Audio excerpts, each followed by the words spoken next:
India is it's a dark place. The darkness really broke my heart.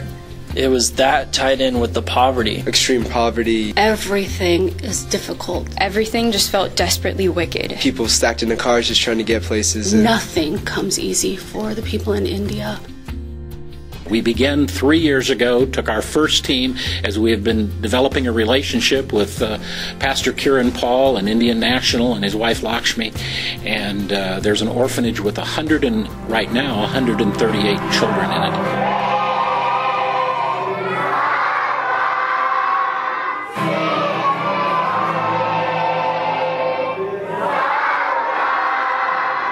But there you observe and you actually see, and you see the people, just being so thankful and so passionate about learning about Jesus Christ and believing with all their hearts, even though their whole family is against them. When they become a Christian there, they give up everything. They give up their caste. They give up their families. An aunt and a grandmother came with Mary and this young lady named Mary, and they wanted her to come to the orphanage.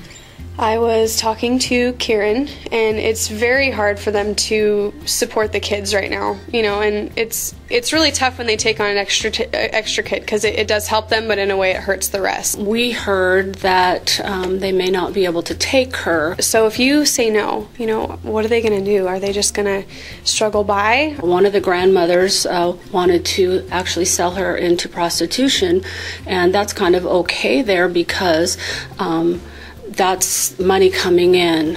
And I just remember I looked at Sherry Thomas, and I could literally see her heart breaking for this girl. It saddened the team. The team just, several people started to weep for Mary, and we decided to pray. We knew God was right there among us, and He favorably answered our prayers, and Kieran came as we told him that we wanted to support her. We wanted to fully support her. We would take care of all the financial issues to keep her at that orphanage.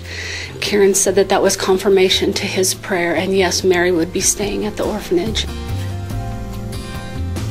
This year, through a combination of Advent Conspiracy and Market of Hope and the generosity of some of our LBC folks, we were able to buy a bus for the orphanage to help transport the children to the school. But there's so many churches there. I can't even count them all. I think he has 34 churches. We get to this church and we walk in there and you see all these kids and their faces and their smiles and their eyes.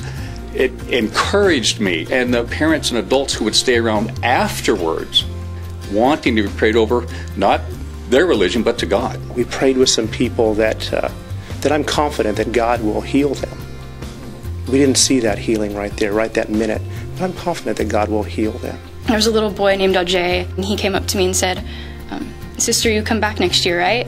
I said, "Oh yeah, I'll try to come back." And he looked at me and said, "No, you promised to come back." There's a love for the people there that I never thought that I would have a love for. That was the last place I thought I would ever go, and I'm ready to go back.